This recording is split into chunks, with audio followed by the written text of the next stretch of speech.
Billionaire betrayed his secretary. 7 years later, her son punched his father at his wedding. A powerful story of love, heartbreak, and fate. Let's begin with love. 7 years ago, the pregnancy test burned like fire in Iman Saldana's trembling hands as she stood outside Jeremy Breyer's corner office, knowing that the next 5 minutes would either change their lives forever or destroy everything she'd ever dreamed of. She had rehearsed this moment 1,000 times during sleepless nights, imagining his smile, his arms wrapping around her, his deep voice whispering that they would face this together. But now, standing before the imposing mahogany door with its gleaming brass nameplate reading Jeremy Breyer's Chief Executive Officer, doubt crept through her chest like ice water. Their relationship had been a secret for 18 months. Stolen kisses in empty conference rooms, weekend getaways to his cabin in the mountains, whispered conversations about a future that seemed as fragile as morning mist. Jeremy had been clear from the beginning. His position as CEO of Breyer's Industries meant they had to be discreet. His father Camden would never approve of his son dating the secretary, regardless of how intelligent, beautiful, or devoted she was. Iman understood. She had worked her way up from the mailroom, earning her position through sheer determination and countless overtime hours. She knew how the corporate world worked, how whispers could destroy careers, how a black woman from the wrong side of town would always be seen as reaching above her station. But Jeremy had made her believe that love could overcome all of that. Now, with proof of their love growing inside her, she prayed he would prove her faith hadn't been misplaced. Taking a deep breath that tasted of courage and terror, she knocked softly on the door. "Come in." His voice carried its usual authority, the tone that commanded boardrooms and bent competitors to his will. Iman stepped inside, her heart hammering against her ribs. Jeremy sat behind his massive desk, immaculate in his charcoal suit, his dark hair perfectly styled, his green eyes focused on the financial reports spread before him. The Manhattan skyline stretched endlessly beyond the floor-to-ceiling windows, a testament to the empire his family had built over 3 generations. He looked up and smiled, that devastating smile that had first caught her attention during her interview 2 years ago. "Close the door, beautiful. I've been thinking about you all morning." The endearment that usually made her knees weak now felt like a lifeline. She closed the door with shaking fingers and approached his desk, the pregnancy test hidden in her closed fist. "Jeremy, I need to tell you something." Her voice came out smaller than intended, barely above a whisper. His expression shifted, business instincts sharpening as he detected the tremor in her tone. He set down his pen and leaned back in his leather chair, giving her his full attention. "What's wrong? You look pale." This was it, the moment that would define their future. "I'm pregnant." The words hung in the air between them like a bomb waiting to explode. Jeremy's face went completely still, all warmth draining from his features until he looked like a stranger. The silence stretched on for what felt like hours, but was probably only seconds, each one cutting deeper into Iman's heart. When he finally spoke, his voice was ice. "What did you just say?" "I'm pregnant, Jeremy. We're going to have a baby." She placed the test on his desk with trembling fingers, the plus sign clearly visible through the small window. Jeremy stared at the test as if it were a venomous snake, then slowly raised his eyes to meet hers. The man who had whispered sweet promises in her ear, who had traced her face with gentle fingers and sworn he loved her more than life itself, was gone. In his place sat a cold, calculating stranger. "How convenient!"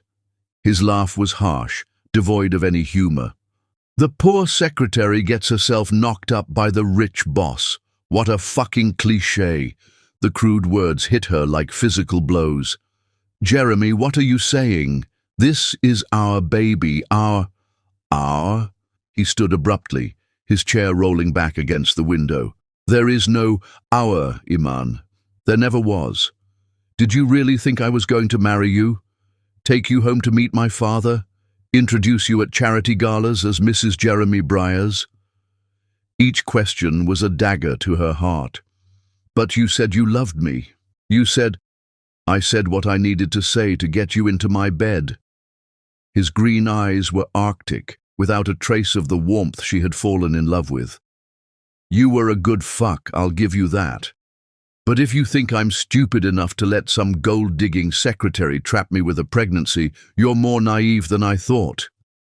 The room spun around her. This couldn't be happening. This couldn't be the man who had held her through thunderstorms, who had bought her favorite flowers just because it was Tuesday, who had traced patterns on her bare shoulder while telling her about his dreams for the future. Jeremy, please, just listen to me. I never wanted to trap you. I love you. This baby is not my responsibility. He pressed a button on his phone. Security to my office, immediately. What are you doing? Panic clawed at her throat. What I should have done months ago. You're fired, Iman. Pack your desk and get out of my building. If you try to contact me again, I'll have you arrested for harassment. The office door burst open and 2 security guards entered, their faces professionally blank. Behind them hovered Jeremy's assistant, her eyes wide with curiosity and barely concealed excitement at the unfolding drama. Ms. Saldana is no longer employed here, Jeremy said, his voice carrying the absolute authority of his position. Please escort her out. No, wait! Iman stepped toward his desk, desperate to reach the man she knew was still somewhere inside this cold stranger. Jeremy, I'm begging you, think about what you're doing. This is your child. He didn't even look at her. I don't know what you're talking about. I've never had any kind of personal relationship with this woman. If she's pregnant, she needs to figure out who the real father is. The lie was so brazen, so completely devastating, that for a moment, Iman couldn't breathe.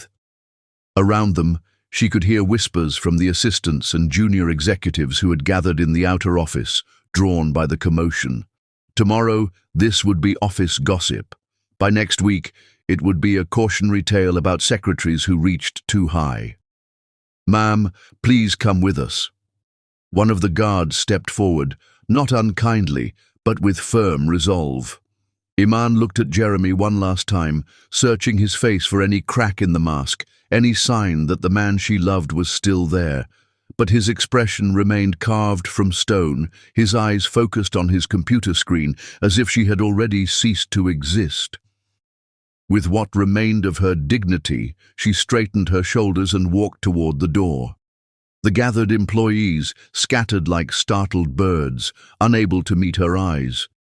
She could feel their stares burning into her back, could practically hear their thoughts. How pathetic! How could she think someone like Jeremy Briars would want someone like her? At the elevator, she turned back one final time. Through the glass walls of his office, she could see Jeremy still sitting at his desk, working as if nothing had happened, as if he hadn't just destroyed 2 lives with his cruelty. The elevator doors closed and Iman Saldana began her descent, not just to the ground floor, but into a future she would have to face alone. In her purse, the pregnancy test remained, a small plastic witness to the love that had been real, even if only for her. And growing inside her was a piece of Jeremy Briars that he could deny, but that would always, always be part of him. She had loved a man who didn't exist. But the baby she carried was real, and that child would know love, even if their father never would. Chapter 2. 7 years later. The alarm clock's shrill cry pierced through Iman's dreams at 4:30 in the morning, dragging her from the only peace she knew, those precious few hours when she could forget that her life had become a relentless battle for survival. She silenced the alarm quickly, not wanting to wake Ben, and slipped from the narrow bed they shared in their 1-bedroom apartment. The floorboards creaked under her feet, a symphony of poverty that had become the soundtrack to their lives. Through the thin walls, she could hear Mrs. Chen arguing with her husband in rapid Mandarin, the Hendersons' baby crying, and the distant thrum of traffic already building on the highway that bordered their rundown complex. This wasn't the life she had planned, but it was the life she had built from ashes. Iman moved silently through their tiny kitchen, careful not to wake her son. The coffee maker was ancient, a thrift store find that took forever to brew but was all she could afford. While she waited, she studied the bills scattered across their small table like fallen leaves. Rent, utilities, groceries, Ben's school supplies, the numbers never seemed to add up right, no matter how many times she shuffled them around. At 5:15, she kissed Ben's forehead gently and left for her first job of the day. The city was beautiful at dawn, she had discovered. Before the heat and humidity of summer could settle in, before the streets filled with traffic and frustration, there was a moment when everything felt possible. She walked 8 blocks to the office building where she cleaned offices for executives who earned more in a month than she made in a year. Her supervisor, Mrs. Rodriguez, was already there, her kind face creased with concern. "Mija, you look tired. Are you eating enough?" "I'm fine, Mrs. Rodriguez." The lie came easily now, as natural as breathing. Iman had learned to wear survival like armor, to smile when her heart was breaking, to stand tall when everything inside her wanted to collapse. The work was hard but honest. She scrubbed toilets, emptied trash cans, and vacuumed carpets in offices that looked remarkably similar to the one where her life had imploded 7 years ago. Sometimes, when she was alone in a corner office with floor-to-ceiling windows and a mahogany desk, the memories would creep in like unwelcome ghosts. But she had learned to push them down, to focus on the task at hand. By 9 o'clock, she was rushing to her second job at Riverside Diner, where she waited tables during the breakfast and lunch rush. The work was exhausting, but the tips were better than the office cleaning, and sometimes customers left behind newspapers that she could take home to Ben. "Order up!" Jimmy the cook slid 2 plates across the pass. "Table 6 is asking for extra syrup again." Iman smiled and grabbed the syrup, weaving between tables filled with construction workers, office employees, and retirees who made their coffee last for hours. She had learned to read people quickly, who would tip well, who would complain, who just needed someone to listen for a moment. At table 6 sat Mr. Washington, an elderly man who came in every Tuesday and Thursday. He always ordered the same thing: 2 eggs over easy, wheat toast, and black coffee, and he always asked about Ben. "How's that boy of yours doing in school?" he asked as she refilled his coffee. "He's doing wonderful. Made honor roll again." Pride filled her voice. Despite everything, the cramped apartment, the financial struggles, the nights when she went to bed hungry so he could have seconds, Ben was thriving. He was smart, curious, and had a sense of justice that sometimes worried her. "You're raising a good boy," Mr. Washington said, leaving a $5 tip on a $7 meal. "Don't you ever forget that." By 2:30, Iman was at her third job, stocking shelves at Metro Grocery. Her feet ached, her back protested, but she kept moving. Every hour worked was another step toward security, another small victory against the poverty that threatened to swallow them whole. The grocery store manager, Derek, was young and eager, the kind of boss who tried to be everyone's friend. "Iman, I've got good news. Corporate approved your request for more hours. You can start working Sunday mornings too." More hours meant more money, but it also meant less time with Ben, the eternal trade-off of single motherhood, time for money, presence for provisions. "Thank you, Derek. I appreciate it." By 6 o'clock, she was finally heading home, her body exhausted but her spirit intact. The evening air was thick with the promise of summer storms, and she hurried through the familiar streets of her neighborhood. It wasn't safe after dark, but it was home.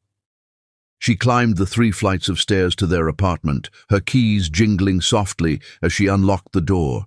The smell of something burning hit her immediately. "Ben? I'm in the kitchen, Mama." His voice carried the slight panic of a 7-year-old who had tried to cook and failed. She found him standing over their ancient stove, a pot of what had once been macaroni and cheese, now charred beyond recognition. His dark hair, so much like hers, was messy, and his school clothes were splattered with orange cheese sauce. "I wanted to surprise you," he said, his bottom lip trembling slightly. "I know you're always tired when you get home, so I thought—" Iman's heart broke and mended in the same moment. She knelt down to his level, pulling him into her arms. He smelled like childhood and burnt cheese and everything precious in her world. "Oh, baby, that was so thoughtful of you. But remember what I said about using the stove when I'm not home?" "I know, but I'm 7 now. I wanted to help." His brown eyes, Jeremy's eyes, though she tried never to think about that, were earnest and determined. "You do help, sweetheart. More than you know." She kissed his forehead, tasting the salt of his skin and the sweetness of innocence. "How about we clean this up and make some sandwiches instead?" As they worked together in their tiny kitchen, Ben chattering about his day at school, Iman felt the familiar ache in her chest. This beautiful, brilliant child deserved so much more than she could give him. He deserved a father who loved him, a bigger apartment, vacations, college funds, and all the opportunities that came with financial security. But he also deserved honesty, and that was something she had never been able to give him. "Mama?" Ben's voice was quiet as they sat at their small table, sharing peanut butter sandwiches. "Why don't I have a daddy?" The question she had been dreading for years finally arrived with the casualness of a child asking about the weather. Iman's sandwich turned to dust in her mouth. "Some families are different, baby. We have each other, and that's what matters. But Tommy at school says every kid has a daddy somewhere, even if they don't live together." Ben's innocent logic was devastating. "Did my daddy die?" "No, sweetheart. Your daddy? He just wasn't ready to be a daddy." "Will he ever be ready?" The hope in his voice nearly undid her. How could she explain to a 7-year-old that his father had chosen not to love him? That Jeremy Briers lived less than 20 miles away in his mansion, attending charity galas and building his empire, completely unaware that he had a son who dreamed of him every night. "I don't know, Ben, but I do know that you are the most important thing in my world, and I love you enough for 10 daddies." Ben seemed satisfied with this answer, as children often are when presented with love as a substitute for truth. But Iman saw the questions lingering in his eyes, and she knew that her carefully constructed world of omissions was beginning to crack. Later that evening, after Ben had fallen asleep clutching his favorite book about space exploration, Iman sat in their tiny living room and allowed herself 5 minutes of weakness.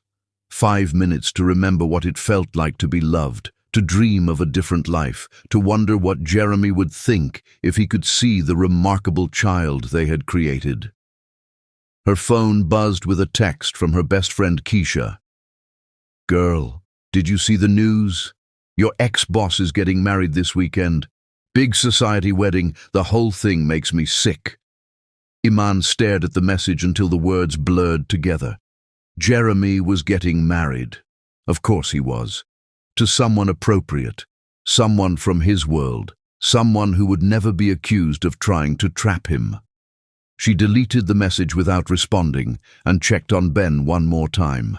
He slept peacefully, his face relaxed in the way that only children could achieve. Tomorrow would bring new challenges, new struggles, new small victories. But tonight, in the quiet darkness of their small apartment, she allowed herself to hope that somehow, someday, her love would be enough to give him the life he deserved. Outside their window, the city hummed with 8 million dreams, and Iman Saldana dared to believe that hers might still come true. Chapter 3. The Wedding Crasher. Ben Saldana had always been too smart for his own good, and Saturday morning proved no different as he watched his mother's phone light up with a text message while she stood under their tiny apartment's lukewarm shower. The message was from Aunt Keisha, not his real aunt, but the closest thing to family they had besides each other. Ben could read better than most kids his age, a skill his mother had nurtured with library books and patient evening lessons at their kitchen table. The words on the glowing screen seemed to jump out at him like a neon sign. "Today is your ex-boss's wedding. That bastard Jeremy Briers is marrying some socialite at the Plaza Hotel. I hope he chokes on his champagne." Jeremy Briers. His mother had mentioned that name in her sleep sometimes, always with tears streaming down her face. Ben had wondered who could make his strong, brave mother cry even in her dreams. His 7-year-old mind worked with the relentless logic of childhood, connecting dots that adults often missed. His mother had worked for this Jeremy person. She cried about him. She had told Ben that his daddy wasn't ready to be a daddy, and now this man was getting married at the fanciest hotel in the city. Ben's small hands trembled as he set the phone back exactly where his mother had left it. The shower was still running, which meant he had maybe 5 minutes before she noticed he was gone. He pulled on his best clothes, the navy blue pants and white shirt that Aunt Keisha had bought him for school pictures. If he was going to meet his father, he wanted to look nice. Maybe if his daddy saw how good he was, how smart and well-behaved, he might want to be his daddy after all. The Plaza Hotel wasn't far. He had seen it on their walks through the city when his mother would point out the pretty buildings and tell him stories about the people who might live there. Ben had always been good with directions, another trait his mother had proudly nurtured, and he knew exactly which bus to take. The coins from his piggy bank, money he had been saving for a birthday present for his mother, jingled in his pocket as he slipped out of their apartment building. Mrs. Chen was watering her plants on the fire escape and called out to him, but Ben was already running down the street, his heart pounding with determination and terror. The bus ride seemed to take forever. Ben sat pressed against the window, watching the city change around him as they traveled from his neighborhood of chain-link fences and corner stores to a world of gleaming towers and doormen in fancy uniforms. With each passing block, the buildings grew taller, the cars more expensive, the people more polished. The Plaza Hotel rose before him like a castle from one of his storybooks, all golden stone and arching windows. Ben had never seen anything so grand, so impossibly beautiful. Cars that cost more than his mother made in a year were lined up outside, and men in black suits were helping women in flowing dresses step onto a red carpet that led to the main entrance. This was his father's world. This was where he belonged. Ben approached the hotel with the fearless confidence that only children possess. The doorman, resplendent in his gold-braided uniform, looked down at the small boy with surprise. "Excuse me, young man. Are you here with someone?" "I'm here for the wedding," Ben said, lifting his chin with dignity that would have made his mother proud. "I'm supposed to be there." The doorman's expression softened. Perhaps he assumed Ben was a ring-bearer running late, or the son of a wedding guest. In his pressed clothes and polite manner, Ben looked exactly like the kind of child who would be welcome at such an event. "The ceremony is in the grand ballroom, son. Follow the signs."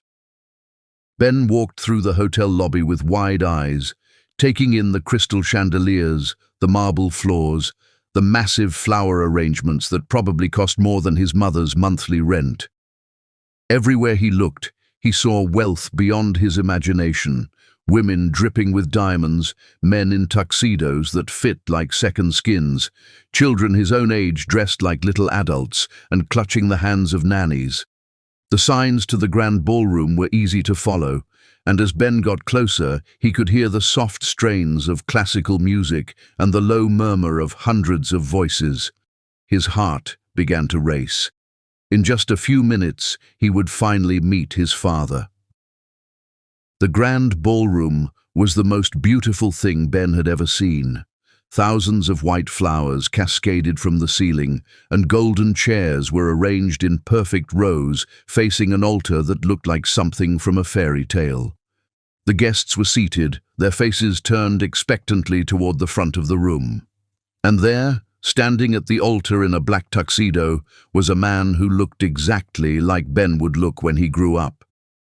Jeremy Briars was tall and handsome, with dark hair and eyes that Ben recognized from his own reflection. The resemblance was unmistakable, undeniable, overwhelming. This was his father. This was the man who had made his mother cry, who had never wanted to meet him, who had chosen this moment, his wedding day, to prove that Ben didn't matter. The wedding march began to play, and the guests rose to their feet. A woman in the most beautiful white dress Ben had ever seen began walking down the aisle, her face radiant with joy. She was pretty and blonde and looked like the kind of person who belonged in this golden world. She looked like everything his mother was not.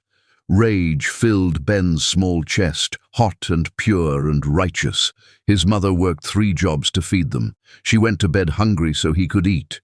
She held him when he had nightmares and read him stories even when she was exhausted. She was the most beautiful, strongest, most wonderful person in the world, and this man, his father, had thrown her away like garbage. The bride reached the altar, and Jeremy Briars smiled down at her with a tenderness that made Ben's heart crack in two. His father was capable of love. He just hadn't wanted to love Ben or his mother. The minister began to speak, but Ben barely heard the words. His vision had narrowed to a tunnel focused on the man at the altar, the man who should have been his daddy, who should have been there for bedtime stories and scraped knees and school plays.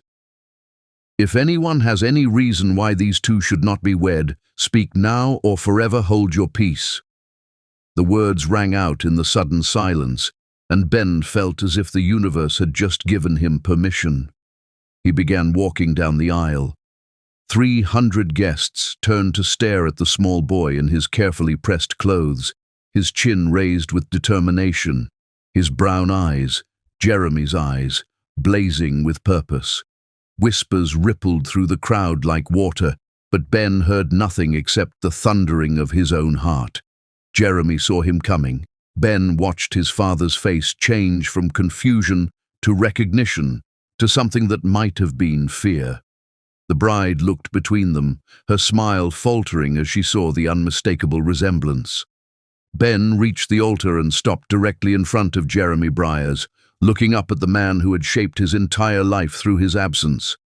"You're my daddy," Ben said, his voice carrying clearly through the stunned silence. "And you left my mama when she needed you most." Jeremy's mouth opened and closed like a fish out of water. "I don't know what you're talking about. Security." But Ben wasn't finished. 7 years of questions, of wondering why he wasn't good enough to love, of watching his mother struggle and sacrifice, had built up inside him like a dam about to burst. "You betrayed my mother!" Ben shouted, his child's voice cutting through the ornate ballroom like a sword. "You broke her heart and you made her cry, and you never even wanted to know me." The bride stumbled backward, her bouquet falling to the marble floor. "Jeremy, what is this? Who is this child?" Ben turned to look at her, this stranger who was trying to take his father away forever. "He's my real father. His name is Jeremy Briars, and he's a liar and a coward." The gasps from the audience were audible now, a wave of shock rolling through the assembled guests. Phones were appearing, cameras clicking, social media posts being crafted in real time. This wasn't just a wedding anymore. It was a scandal. Jeremy reached for Ben's arm, but the boy was quicker, fueled by righteous anger and desperation. Ben drew back his small fist and punched Jeremy Briars as hard as he could, right in the stomach. "I will never leave you alone," Ben cried as Jeremy doubled over, more from shock than pain. "You can't pretend I don't exist anymore." Security guards were rushing forward now, but they seemed uncertain how to handle a 7-year-old boy who was clearly in distress. The bride was crying, her perfect makeup running in black streams down her cheeks. Guests were standing, reaching for their phones, whispering frantically to each other. And through it all, Jeremy Briers stared down at the small boy who had just destroyed his wedding, seeing his own face reflected back at him in miniature. "Ben! Ben!" The voice cut through the chaos like a lifeline. Ben turned to see his mother racing down the aisle, her face a mask of panic and terror. She had never looked more beautiful to him, even though she was wearing her old work clothes and her hair was disheveled from running. "Don't touch him!" Iman cried as the security guards moved toward her son. "He's just a baby!" She reached Ben and swept him into her arms, holding him protectively against her chest. Her eyes met Jeremy's across the ruined altar, and 7 years of pain and anger and love passed between them in a single glance. "Hello, Jeremy," she said quietly, her voice steady despite the chaos around them. "I think it's time you met your son." Chapter 4. Shattered Ceremony. The silence that followed Iman's words was deafening, broken only by the soft weeping of the bride and the distant clicking of camera phones capturing the most spectacular wedding disaster in Plaza Hotel history. Jeremy Briers stood frozen at the altar, his perfect tuxedo now wrinkled from Ben's small but determined punch, staring at the woman who had haunted his dreams for 7 years. Iman looked exactly the same, yet completely different. Still beautiful, still possessing that quiet dignity that had first captured his attention, but now there was steel in her spine and fire in her eyes that hadn't been there before. Motherhood and hardship had transformed her into someone stronger, someone who would fight tigers to protect her child. Their child. The boy, Ben, pressed his face against his mother's shoulder, but his eyes never left Jeremy's face. Those eyes were like looking into a mirror, reflecting not just Jeremy's own features, but an innocence that Jeremy had lost somewhere along the path to becoming the man his father demanded he be. "This is impossible," Tallulah whispered, her perfect wedding dress now stained with tears and the crushed petals of her fallen bouquet. "Jeremy, tell me this isn't true. Tell me this child is lying." But Jeremy couldn't speak. The words stuck in his throat like shards of glass, because the truth was written all over Ben's face, in the curve of his jaw, the shape of his eyes, the determined set of his mouth that Jeremy recognized from his own childhood photographs. The wedding guests were in various states of shock and fascination. Some were already heading for the exits, unwilling to be part of whatever scandal was unfolding. Others remained glued to their seats, smartphones recording every moment for posterity and gossip. Jeremy could see tomorrow's headlines already. "Billionaire's wedding crashed by secret love child." "Security, please escort these people out," Jeremy finally managed, his CEO training kicking in. "When in crisis, take control, limit damage, protect the brand." But Ben lifted his head from his mother's shoulder, those mirror image eyes blazing with a child's sense of justice. "No, I won't go. You can't keep pretending I don't exist." "Son," Jeremy started, then stopped, the word feeling foreign on his tongue. "I'm not your son," Ben shouted, his small voice echoing through the ballroom. "Sons get to live with their daddies. Sons get birthday presents and bedtime stories and help with homework. I'm just the kid you threw away." Each word was a knife to Jeremy's chest, the absolute truth of it, delivered with the devastating honesty that only children possessed, cut through every defense he had built over the years. Iman's arms tightened protectively around Ben. "That's enough," she said quietly, but her voice carried to every corner of the silent ballroom. "We didn't come here to hurt anyone. We just—" She looked directly at Jeremy, and he saw 7 years of struggle in her face, 7 years of raising their child alone. He just wanted to meet his father. "I wanted to know why you didn't want me," Ben added, his voice smaller now, more vulnerable. "Mama says you weren't ready to be a daddy, but I thought maybe if you saw me." The innocence of it broke Jeremy's heart. This beautiful child had come here with hope, believing that if his father just met him, just saw how good he was, everything would change. Tallulah was backing away from the altar, her designer heels clicking on the marble floor. "I can't do this," she whispered. "Jeremy, I can't marry you. Not like this. Not with them here." "Tallulah, wait." But she was already running, her wedding dress trailing behind her like a white flag of surrender. Her bridesmaids followed in a flurry of silk and confusion, leaving Jeremy standing alone at the altar that had been meant to unite him with his future. The officiant, a distinguished older man who had probably performed hundreds of society weddings, cleared his throat uncomfortably. "Perhaps we should postpone." "The wedding is over," Jeremy said flatly. "Everyone can go home." But the guests were reluctant to leave, too fascinated by the drama unfolding before them. Jeremy could feel their stares, their whispered speculation, their phones still recording.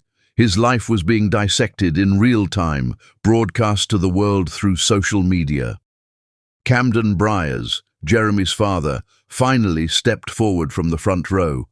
At 68, he was still imposing, his silver hair perfectly styled, his $3,000 suit immaculate. But his face was hard with disappointment and barely controlled rage. "Jeremy, what is the meaning of this?" Camden's voice could have cut glass. "Who are these people?" Jeremy looked at his father, then at Iman and Ben, then back at his father. For the first time in his life, he didn't have an answer that would satisfy Camden Briers. Ben, however, had no such hesitation. He stepped forward, small and defiant in his carefully pressed clothes.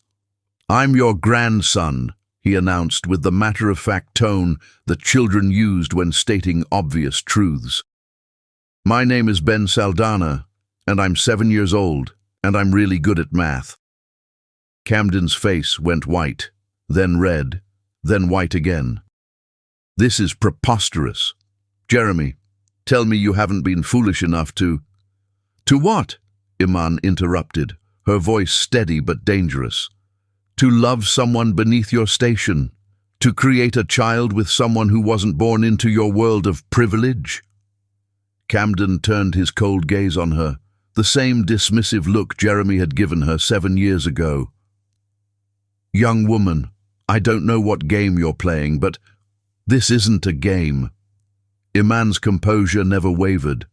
"This is about a little boy who deserves to know his father, a little boy who asks me every night why his daddy doesn't love him."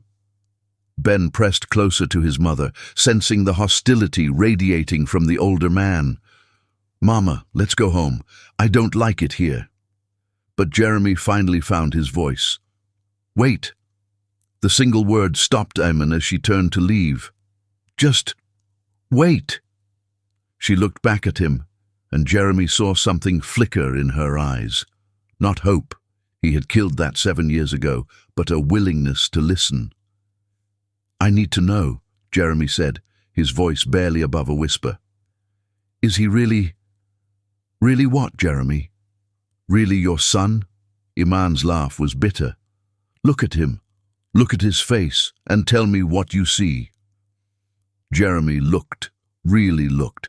The resemblance was undeniable. It was like staring at photographs of himself as a child. Same dark hair, same brown eyes, same stubborn set to the jaw.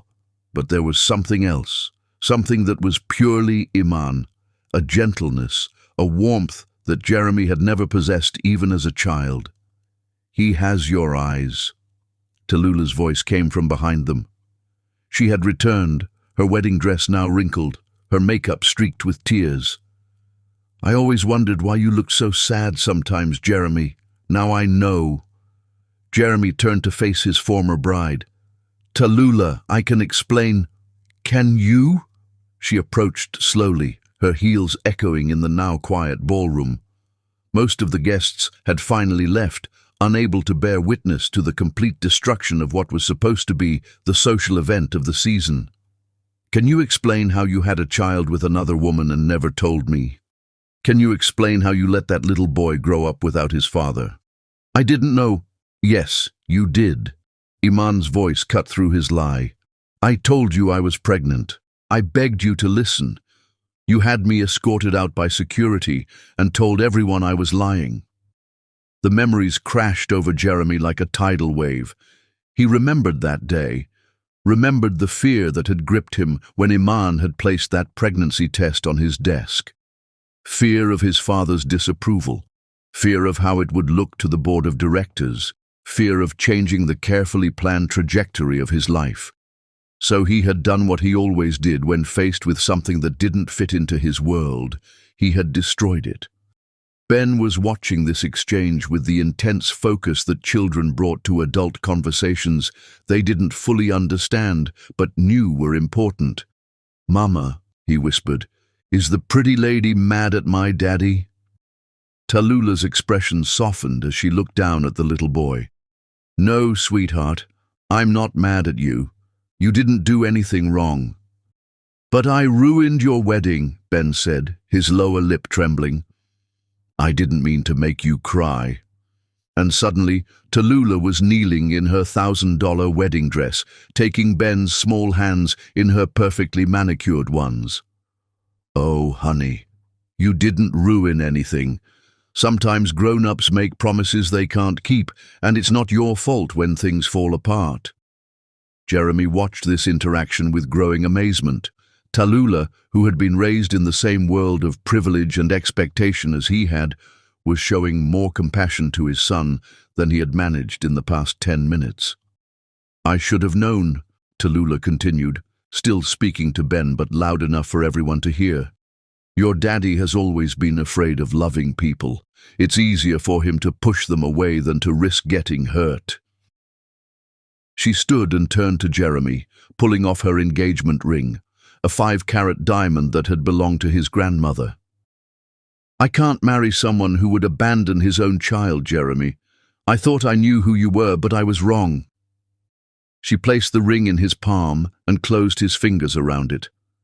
"Maybe this little boy can teach you how to love. God knows I tried and failed."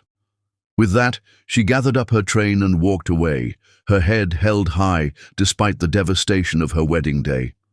Jeremy stood holding the ring, feeling its weight like an accusation. Around him, the ballroom was nearly empty now, except for hotel staff who were beginning the process of cleaning up the wreckage of his wedding. Flowers were wilting, chairs were overturned, and the cake, a 7-tier masterpiece that had cost more than most people made in a month, sat untouched. Camden stepped forward, his face a mask of barely controlled fury. "Fix this," he hissed to Jeremy. "Whatever it takes, fix this. Pay them off, make them sign agreements, but get them out of our lives before they destroy everything we've built." "Dad, no." Camden's voice was final. "You've already made one mistake 7 years ago. Don't compound it by making another one now. Some people are not our kind, Jeremy. They never will be." He turned on his heel and strode away, leaving Jeremy alone with Iman and Ben in the ruins of what was supposed to be the happiest day of his life. The silence stretched between them, heavy with 7 years of hurt and regret and love that had been buried but never truly died. Ben broke it first. "Are you really my daddy?" Jeremy looked down into those familiar eyes and felt something crack open in his chest, something that had been frozen for so long he'd forgotten it existed. "Yes," he whispered. "Yes, I am." It was the first honest thing he had said all day. Chapter 5. The Investigation. 3 sleepless nights after his wedding day disaster, Jeremy Briers sat in his corner office at 2 in the morning, surrounded by the ghosts of decisions that had shaped his entire adult life. The city sparkled beyond his floor-to-ceiling windows, but Jeremy saw none of its beauty. His desk was littered with newspapers and printouts from gossip websites, each one featuring increasingly sensational headlines about his destroyed wedding. Billionaire's secret love child ruins, society wedding. Plaza Hotel drama, CEO's past comes back to haunt him. Wedding crasher, 7-year-old exposes billionaire's lies, but it was the photographs that haunted him most. Picture after picture of Ben's face, that small, determined expression as he stood at the altar delivering truths that Jeremy had spent years trying to bury. In every image, the resemblance was undeniable. Looking at Ben was like looking at his own childhood photographs, if his childhood photographs had ever shown such courage. Jeremy's phone buzzed constantly with calls from board members, investors and reporters, but he ignored them all. There was only one call that mattered, and he had been trying to work up the courage to make it for 3 days. Finally, he picked up his private line and dialed a number he hadn't used in 7 years. "Dr. Morrison, it's Jeremy Briers. I need a favor." Dr. Morrison had been the Briers family physician for 30 years, a man who understood discretion and the delicate nature of wealthy families' secrets. "Jeremy, I heard about the wedding. I'm sorry. I need a DNA test, quietly." There was a pause. "I see. Do you have samples?" Jeremy's hand moved to the small evidence bag on his desk. During the chaos at the plaza, Ben had left behind a small thread from his jacket caught on the altar's microphone stand. Jeremy had pocketed it without thinking, some instinct telling him he might need proof of what his heart already knew. "Yes. Can you compare it to my DNA on file from my last physical?" "Of course. This is about the boy." Jeremy closed his eyes. "His name is Ben. Ben Saldana. And I think he might be my son. I'll have results for you by tomorrow evening." "Jeremy?" "Yes. Whatever the results show, you know what you need to do." The line went dead, leaving Jeremy alone with his conscience and the weight of 7 years of cowardice. The next day dragged by like a prison sentence. Jeremy sat through board meetings without hearing a word, signed documents without reading them, and fielded increasingly angry calls from his father about damage control and protecting the family name. "The board is getting nervous," River Hayes, his business partner and closest friend, said during their afternoon meeting. River was one of the few people Jeremy trusted completely, a man who had stood by him through every corporate battle and personal crisis. "Stock prices are down 3 points since the wedding. Investors are asking questions." "Let them ask." River studied Jeremy's face with concern. "You look like hell. Have you slept at all since Saturday?" "How can I sleep?" Jeremy leaned back in his chair, feeling older than his 42 years. "River, I think I made the biggest mistake of my life 7 years ago." "You mean Iman Saldana?" Jeremy nodded. They had been friends long enough that River knew about the affair, though Jeremy had never told him about the pregnancy. "She told me she was pregnant. I didn't believe her. I thought she was trying to trap me. And now? Now I think I was the one who was trapped. Trapped by my own fear and my father's expectations and this goddamn need to protect the precious Briar's reputation." Jeremy's voice was bitter. "Do you know what that little boy said to me? He said I threw him away like garbage, and he was right." River was quiet for a long moment. "What are you going to do?" Before Jeremy could answer, his secretary's voice came through the intercom. "Mr. Briers, Dr. Morrison is here to see you." Jeremy's heart stopped. "Send him in." Dr. Morrison entered carrying a manila envelope that might as well have contained Jeremy's entire future. He was a distinguished man in his 70s, with kind eyes behind wire-rimmed glasses and the bearing of someone who had delivered both wonderful and terrible news to families for decades. "Gentlemen," Dr. Morrison nodded to River, then looked directly at Jeremy. "Should I wait until you're alone?" "River can hear this. He's family." Dr. Morrison opened the envelope and pulled out a single sheet of paper. "The DNA test results are conclusive. The probability of paternity is 99.98%. Congratulations, Jeremy. You have a son." The words hit Jeremy like a physical blow. Even though he had known, even though the evidence was written all over Ben's face, hearing it confirmed felt like the world shifting on its axis. "My God," River whispered. "Jeremy, you have a 7-year-old son." Jeremy took the paper with trembling hands, staring at the scientific proof of what his heart had been screaming at him for 3 days, numbers and percentages that added up to one devastating truth: he had abandoned his own child. "There's something else, Doctor," Morrison said gently. "I took the liberty of researching the boy's medical history. He's had several emergency room visits in the past year: pneumonia, a broken wrist, what appears to be chronic malnutrition." "Malnutrition?" Jeremy's voice was sharp. "His growth charts suggest he's not getting adequate nutrition. It's not severe, but it's consistent with a family struggling financially." Dr. Morrison's tone remained professional, but Jeremy caught the implied criticism.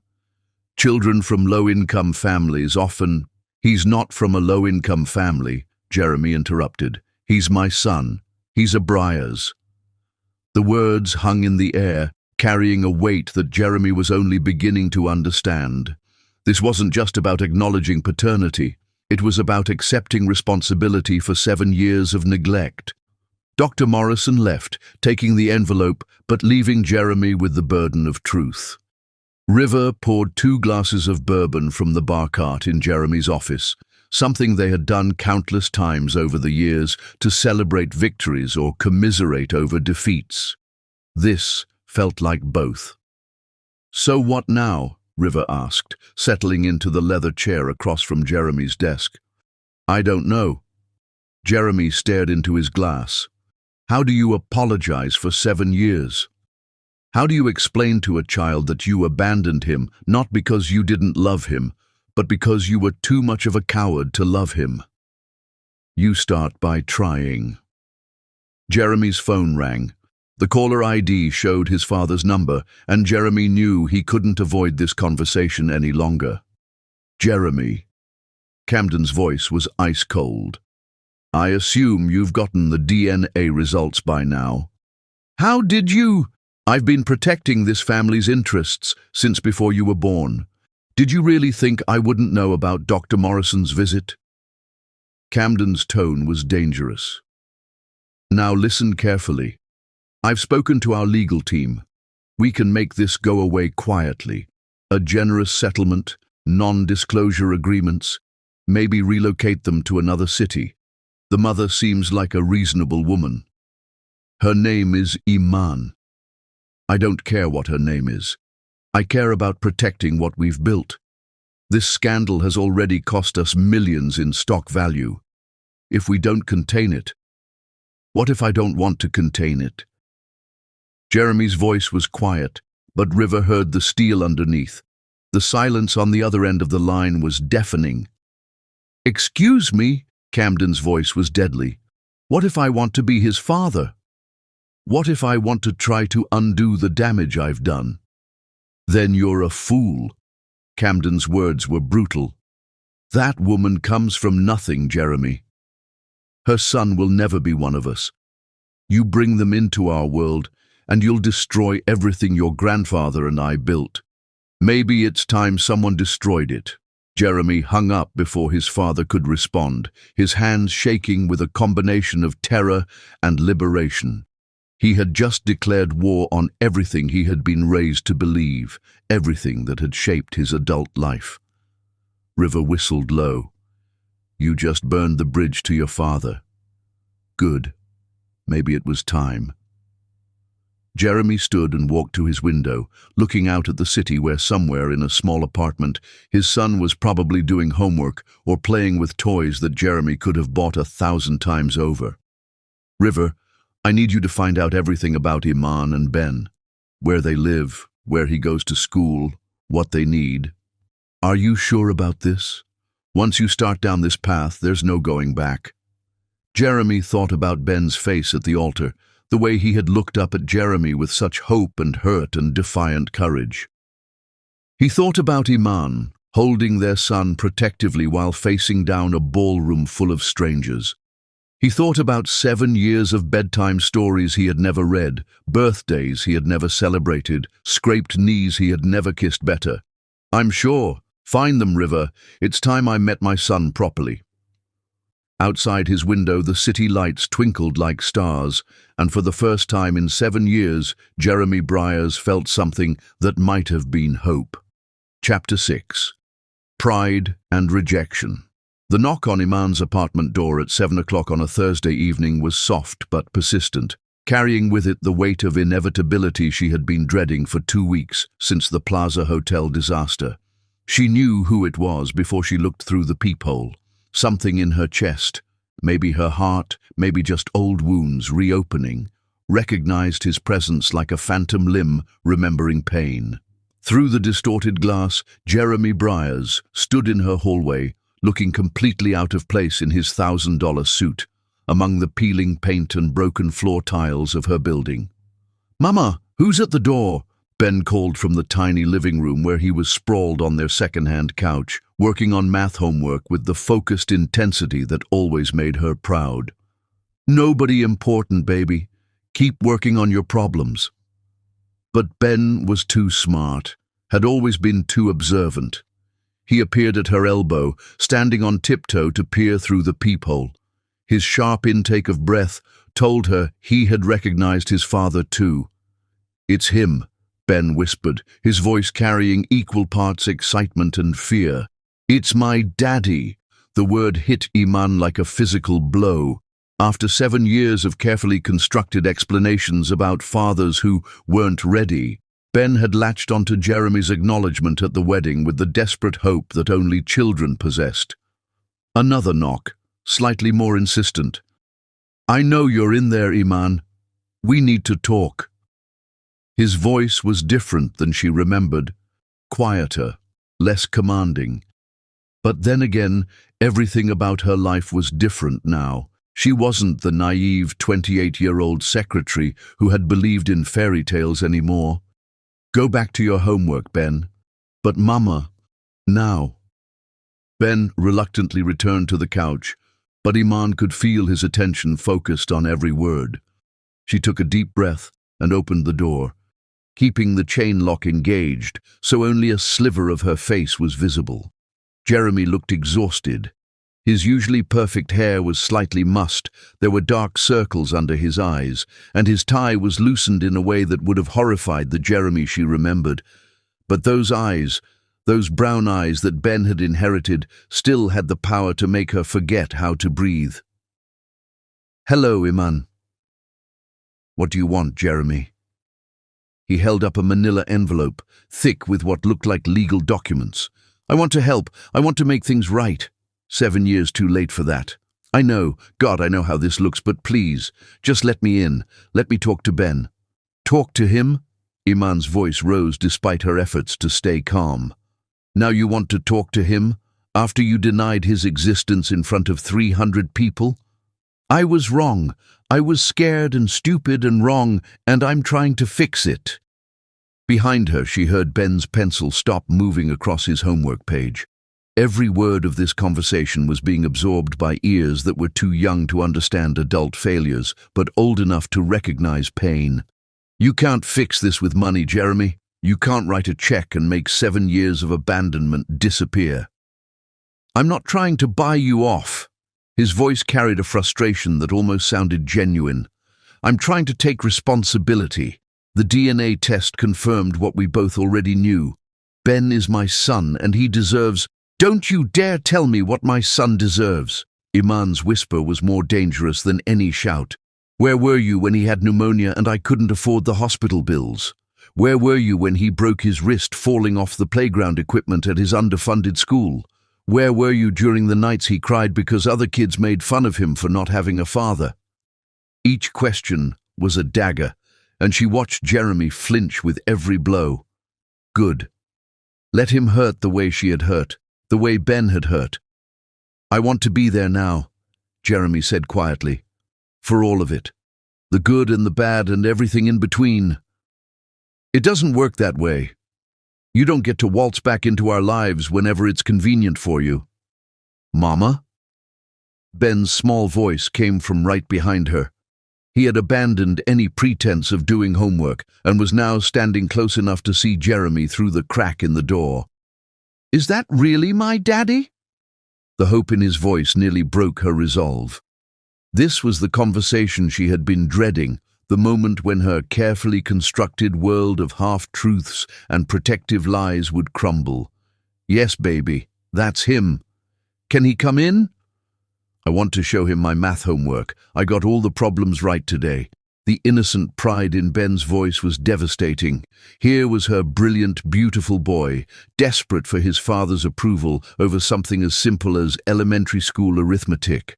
7 years of accomplishments and milestones that Jeremy had missed, and Ben was ready to forgive it all for a moment of attention.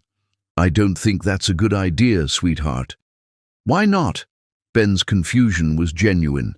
"If he's my daddy, why can't he come inside?" Jeremy spoke before Iman could answer.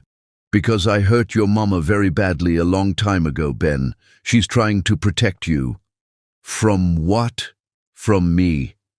The honesty of it surprised Iman. The Jeremy she remembered would have made excuses, would have found ways to shift blame or minimize his role in their destruction. This admission of culpability was something new.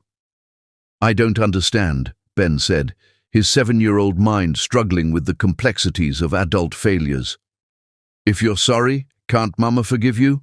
That's what she always tells me to do when I make mistakes. Out of the mouths of babes." Iman felt tears prick at her eyes, but she forced them back.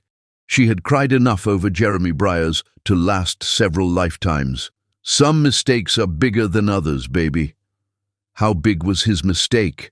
Jeremy answered before she could. "The biggest mistake anyone could ever make. I had the most precious thing in the world, and I threw it away because I was afraid." "Afraid of what?" "Afraid of loving you and your mama the way you deserve to be loved."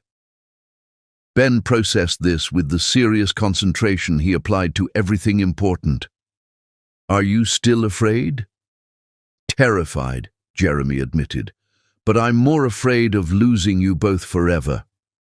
Iman wanted to hate how easily he said the right words, how naturally the charm flowed, even when he was supposedly being honest. But something in his voice, some quality she didn't remember from before, made her hesitate. "Please, Iman, just let me try. Let me prove that I've changed." "People don't change, Jeremy." "Not really, and I won't let you break his heart the way you broke mine." She started to close the door, but Ben's small hand stopped her. "Mama, can I just talk to him for a minute? Please." The desperate hope in her son's eyes was her undoing. Against every instinct screaming at her to protect him, she unlatched the chain and opened the door wider. Jeremy stepped into their tiny apartment, and immediately the space felt smaller, more cramped. He was too big for their world, too polished, too expensive. His suit probably cost more than she made in 6 months, and his presence was a stark reminder of the vast gulf between their lives. Ben, however, seemed oblivious to any disparity. He looked up at Jeremy with stars in his eyes, seeing only the father he had dreamed of for 7 years. "Do you want to see my room?" Ben asked. "I have a poster of the solar system, and I know all the planets in order." "I would love to see your room," Jeremy said, his voice surprisingly gentle. As they walked toward the back of the apartment, Iman heard Jeremy's sharp intake of breath. She knew what he was seeing, the single bed that she and Ben shared, the milk crates serving as a dresser, the toys that were clearly second-hand but carefully maintained. Their poverty was laid bare, impossible to hide or disguise. Ben proudly showed Jeremy his space shuttle models made from cardboard and his collection of library books about astronomy. "I want to be an astronaut when I grow up," he announced. "Mama says I'm smart enough to do anything I want." "Your mama is right," Jeremy said, and Iman was surprised by the thickness in his voice. "You are incredibly smart. Are you proud of me?" The question hung in the air like a prayer. Iman watched Jeremy's face crumble, watched 7 years of regret and pain wash over his features. "I am so proud of you, Ben, and I'm so sorry I wasn't here to tell you that every single day." Ben beamed, and in that moment, Iman saw her carefully constructed walls beginning to crack. This was exactly what she had been afraid of. Ben's innocent willingness to forgive, to hope, to love unconditionally. When they returned to the living room, Jeremy reached for the envelope he had brought.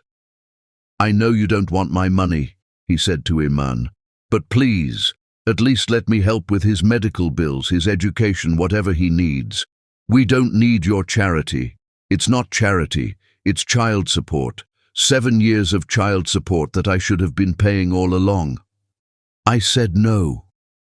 The firmness in her voice brooked no argument, but Jeremy pressed on anyway. "Iman, be reasonable. He deserves a father who wanted him from the beginning. Since you can't give him that, we'll manage just fine without you.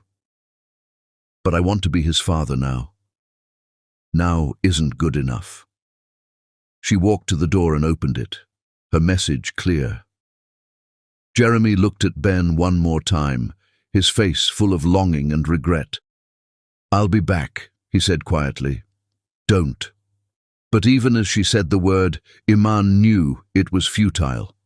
Jeremy Briers had finally found something worth fighting for, and she doubted he would give up easily. After he left, Ben curled up next to her on the couch, unusually quiet. "Mama, do you think my daddy will come back?" Iman pulled her son close, breathing in the scent of his hair and the innocence that she was fighting so hard to protect. "I don't know, baby. I honestly don't know." But in her heart she feared she did know, and that terrified her more than poverty, more than struggle, more than anything else in her carefully rebuilt world. Chapter 7. The Breaking Point.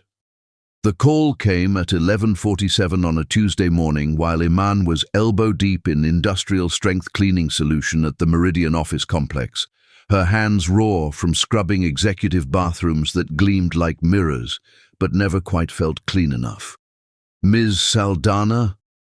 The voice on her cell phone was crisp, professional, tinged with the kind of controlled urgency that made her blood turn to ice.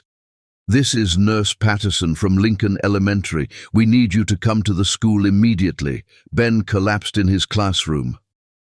The world tilted sideways. Iman's knees hit the bathroom floor, industrial cleaner soaking through her uniform pants, but she felt nothing except the roar of panic in her ears. "What do you mean collapsed? What happened? He's conscious now, but he has a high fever and he's been vomiting. We've called an ambulance. Which hospital would you prefer?" Hospital. The word that struck terror into the heart of every uninsured parent in America.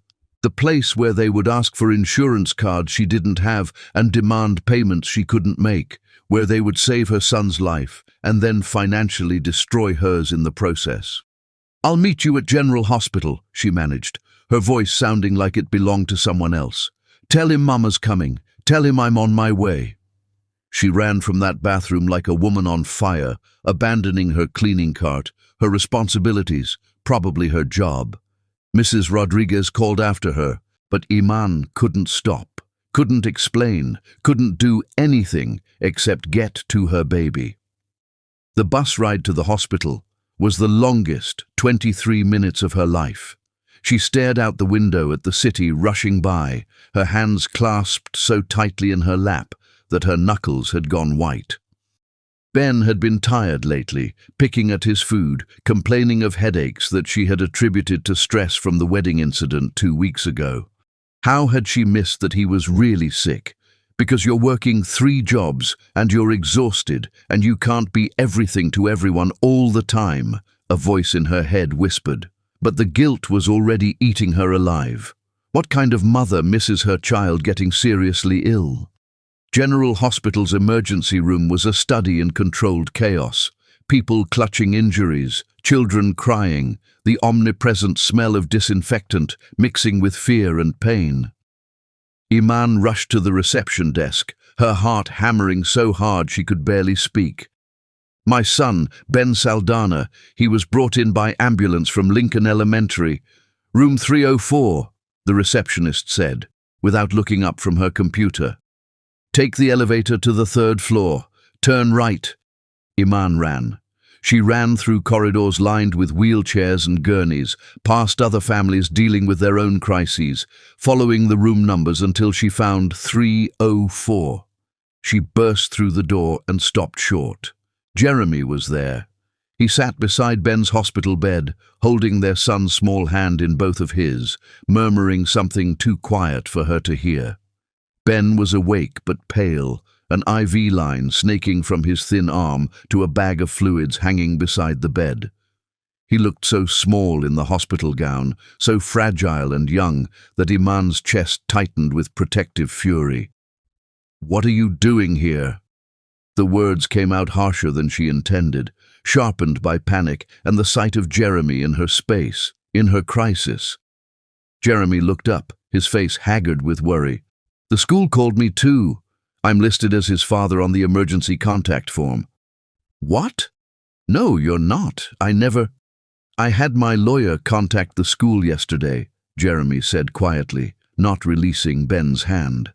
"I wanted to make sure that if something happened, if you couldn't be reached, he wouldn't be alone." The presumption of it, the arrogance of making decisions about her son without consulting her, should have made her furious.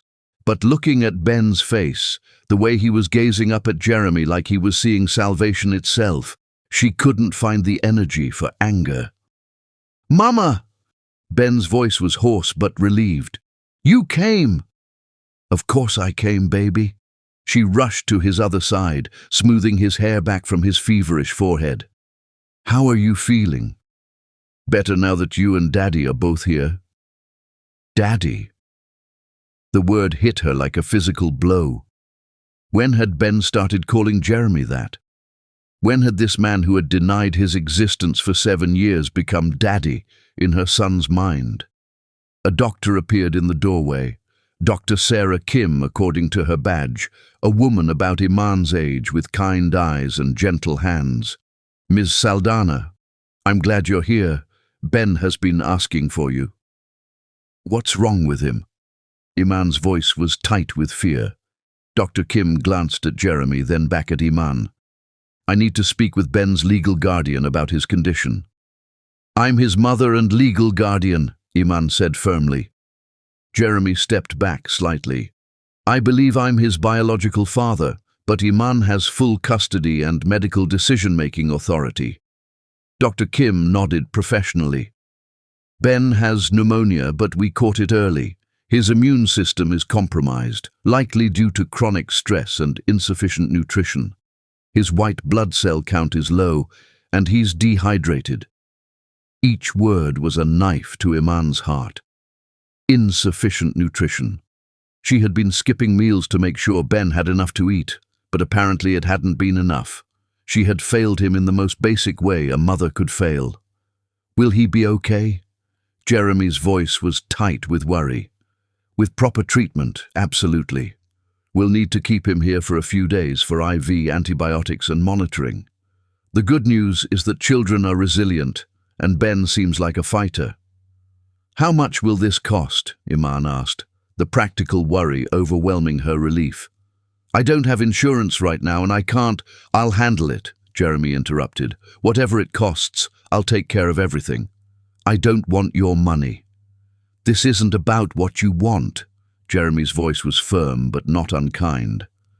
"This is about our son getting the medical care he needs." Our son. There it was again, that possessive pronoun that made her want to scream. 7 years of my son, and suddenly Jeremy was claiming ownership with 2 little words. Dr. Kim cleared her throat diplomatically. "I'll give you both some time to work out the details. The important thing is that Ben gets his treatment. The financial arrangements can be sorted out later." After the doctor left, an uncomfortable silence settled over the room. Ben had dozed off, exhausted by illness and the drama of the day, leaving his parents to navigate the minefield of their complicated relationship. "How did you know?" Iman asked quietly. How did you know to come? I heard about it through my lawyer, Jeremy said carefully. After the DNA test confirmed Ben was my son, I asked him to monitor any emergency situations involving you both. Not to interfere, just to know if you needed help. You've been having us watched. I've been trying to understand how to be part of his life without overstepping boundaries. Jeremy's voice was quiet. I know I have no legal rights, no official role in his life, but when I heard he was sick, I couldn't stay away. The confession should have terrified her, but instead she felt a strange sort of relief. She had sensed someone watching them, had caught glimpses of expensive cars in their neighborhood that didn't belong, had felt eyes on her as she walked to work. You've been stalking us. I've been learning about my son. There's a difference. Is there? Jeremy finally looked at her, and she saw something in his face that she had never seen before. Complete vulnerability. Iman, I know you hate me. I know I don't deserve forgiveness, don't deserve to be in his life, but I can't stay away anymore. He's my child too. You gave up that right 7 years ago.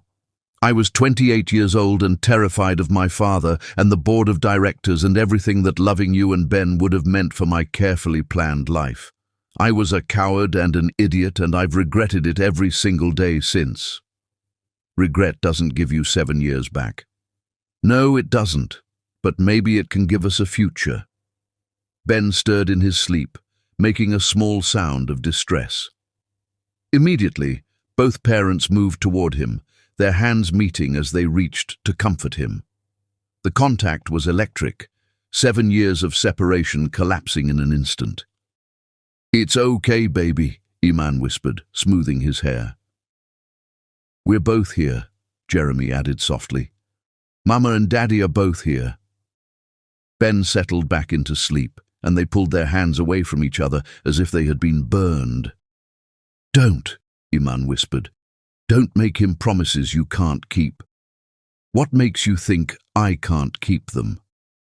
Because you're Jeremy Briers. Your world is charity galas and board meetings and people who think my son is a mistake you need to fix. How long before the novelty of playing daddy wears off? Jeremy was quiet for so long that she thought he wasn't going to answer. When he finally spoke, his voice was barely above a whisper. I looked him up, online. There are pictures from his school's science fair where he won first place with a project about solar energy, pictures from the community center where he volunteers reading to younger kids. 7 years worth of achievements and milestones that I missed because I was too proud and too scared to admit I was wrong. He turned to look at her, and she saw tears in his eyes that she had never seen before.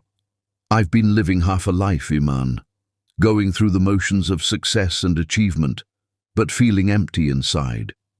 Then I saw him at the wedding, saw the courage it took for a 7-year-old to stand up in front of all those people and fight for what he believed was right. And I realized that he's everything I should have been and never was. Jeremy, I'm not asking you to forgive me. I'm not asking you to trust me. I'm just asking you to let me try to be the father he deserves. Before she could answer, Ben's eyes fluttered open.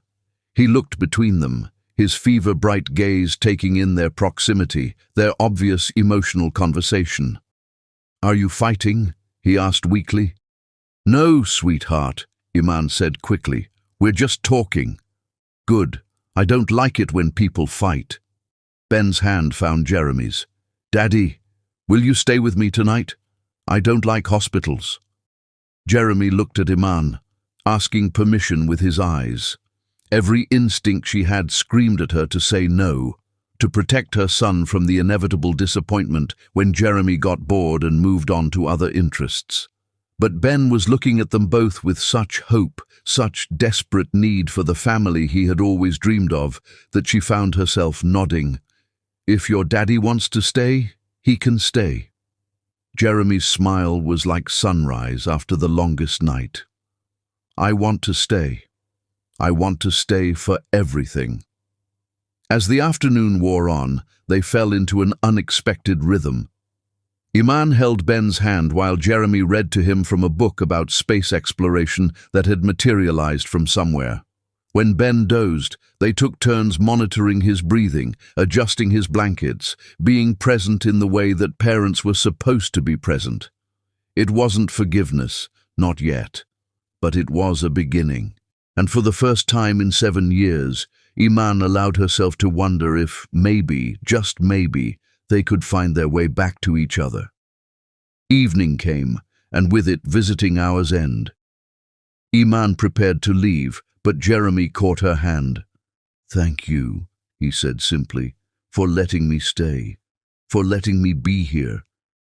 Don't make me regret it, Jeremy. I won't. I promise you, I won't." As she walked out of the hospital into the cool night air, Iman felt something she hadn't felt in 7 years. Hope. It was dangerous and foolish and probably setting herself up for heartbreak all over again.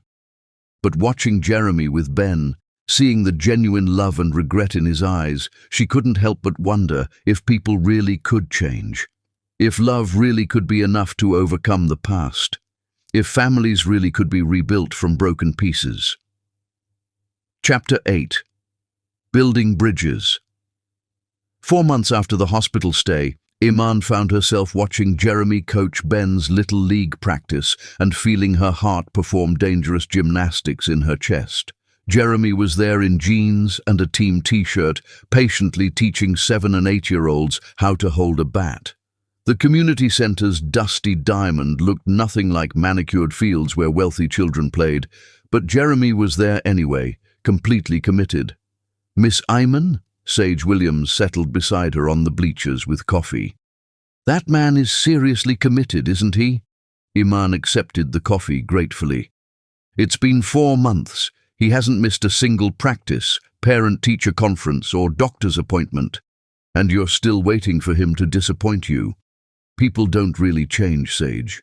Not fundamentally. Maybe not. But people can grow. And from where I'm sitting, that man looks like he's doing some serious growing." On the field, Jeremy was kneeling beside Tyler, a shy 8-year-old who had struck out and was fighting tears. Whatever Jeremy said made Tyler nod and smile before picking up the bat again. "He's good with them," Sage observed. "Ben's not the only kid who lights up when he pays attention." That was true. Jeremy had become the father figure for half the team, many from single-parent households like Ben's. He remembered all their names, asked about schoolwork, never made anyone feel stupid. "Ben asked me something last week," Iman said quietly. "He asked if I thought Jeremy would stay forever, or if he was just visiting until he got bored." "What did you tell him?" "I told him I didn't know, because I don't." Iman watched Jeremy high-five Tyler after the boy hit a weak grounder. "Part of me wants to believe he's changed, but part of me is terrified this is just extended guilt, and one day he'll remember he's Jeremy Briers and we're not his people." Practice ended, and Ben came running over, face flushed with joy. "Mama, did you see? Coach Jeremy taught me how to steal second base." "I saw, baby. You're getting really good." Jeremy approached, expensive sneakers covered in dust, hair mussed from athletic activity. He looked younger, more relaxed than she'd ever seen him. "He's a natural athlete," Jeremy said, ruffling Ben's hair with casual affection. "Good eye, quick reflexes, takes after his mother." "Can Coach Jeremy come to dinner tonight?" Ben asked hopefully. "I want to show him my science project." This had become the pattern. Jeremy never invited himself, but made himself available for every opportunity to spend time with Ben. "Please, Mama, I made a volcano." "Okay, but we're having spaghetti from a box. Nothing fancy." "Spaghetti sounds perfect." An hour later, they crowded around Iman's small kitchen table, watching Ben's baking soda volcano erupt while he explained the chemical reaction with budding scientist enthusiasm. "So when vinegar mixes with baking soda, it makes carbon dioxide gas, and that causes the eruption." Ben's eyes were bright, just like a real volcano, except real ones have magma instead of red food coloring. That's incredible, Ben, Jeremy said, his pride unmistakable. You explained that better than my college geology professor. Really? You're going to make an amazing scientist someday. Ben beamed, and Iman felt that dangerous flutter again. This was what she'd been afraid of. Ben forming attachment to a father who might not stay, and herself remembering why she'd fallen in love with Jeremy. After dinner, while Ben did homework, Iman and Jeremy found themselves washing dishes together. It was domestic and comfortable and terrifying. "Thank you," Jeremy said quietly, "for letting me be part of this. You don't have to thank me. He's your son too." The admission slipped out before she could stop it, and Jeremy's hands stilled on the plate he was washing. "Do you mean that?" "I mean he deserves to know his father. If you're really planning to stick around." "I am. Iman, I know you don't believe me yet, but I'm not going anywhere. This," he gestured around the kitchen, "this is what I want. Not charity galas or board meetings. This is poverty, Jeremy, struggle and worry and never having enough. This is family." His voice was firm. "This is what matters." Later that evening, after Jeremy left and Ben was asleep, Iman sat thinking about the changes 4 months had brought. Jeremy had been true to his word about consistency. He showed up when he said he would, remembered important things, learned Ben's schedule and made himself available. More than that, he'd proven capable of existing in their world without trying to change it. He didn't suggest expensive solutions or try to buy Ben's affection. Her phone buzzed with a text. "Thank you for dinner." Ben's volcano was amazing, but watching him with his mother was even better. "You've raised an incredible kid, Iman." She stared at the message before typing back. "He asks about you every morning. Whether you'll be at practice, whether you're coming to his school play, whether you'll still be here tomorrow." "What do you tell him?" "I tell him I don't know, because I don't know how to trust this." "What would it take for you to trust this?" The question demanded an answer she wasn't ready to give. What would it take? Time, proof, some guarantee that Jeremy wouldn't wake up one day and remember he was a billionaire and they were just a complication. Instead of answering, she turned off her phone and checked on Ben one more time. He was sleeping peacefully, clutching the baseball Jeremy had given him. Not expensive or signed by famous players, just a regular ball from practice with Ben's first home run, written in Jeremy's careful handwriting. Such a small thing, such an ordinary gesture. But for a little boy who'd never had father's recognition, it was everything. Maybe Sage was right. Maybe people could grow. Maybe Jeremy really was trying to become the man Ben needed. And maybe it was time for Iman to start believing in second chances, even if it scared her more than anything else in the world. Word count. 1,200 nightstand was the baseball Jeremy had given him. Not an expensive signed ball from a famous player, just a regular baseball from practice with Ben's first home run, written on it in Jeremy's careful handwriting. Such a small thing, such an ordinary gesture. But for a little boy who had never had a father's recognition of his achievements, it was everything. Maybe Sage was right. Maybe people could grow. Maybe Jeremy really was trying to become the man Ben needed him to be. And maybe, just maybe, it was time for Iman to start believing in the possibility of second chances, even if it scared her more than anything else in the world. Chapter 9. The Apology. Christmas Eve arrived with the kind of gentle snowfall that made even the roughest neighborhoods look like greeting cards, and Iman found herself staring out her apartment window, wondering how her carefully ordered world had become so beautifully complicated. Jeremy was in her kitchen, making hot chocolate from scratch, while Ben arranged cookies on a plate with the meticulous care of a 7-year-old who wanted everything to be perfect. The domestic scene should have felt strange, intrusive, wrong. Instead, it felt like coming home. "Mama, come see," Ben called excitedly. Jeremy showed me how to make the marshmallows float in a pattern. 6 months ago, if someone had told her that Jeremy Briers would be spending Christmas Eve in her apartment, teaching her son about marshmallow arrangements, she would have laughed. Now, watching Jeremy's patient smile as Ben proudly displayed his creation, she could barely remember why she had been so afraid. "It's beautiful, baby," she said, joining them in the kitchen. "Very artistic." Jeremy says patterns are important in everything. Cooking, business, even baseball. Ben looked up at Jeremy with the hero worship that still made Iman's chest tight with equal parts joy and terror. "Is that true?" "It's true," Jeremy confirmed, handing Ben a mug of hot chocolate topped with perfectly arranged mini marshmallows. "But the most important pattern is showing up. Being there when people need you, consistently, over and over again." The words were casual, but Iman caught the look Jeremy gave her over Ben's head.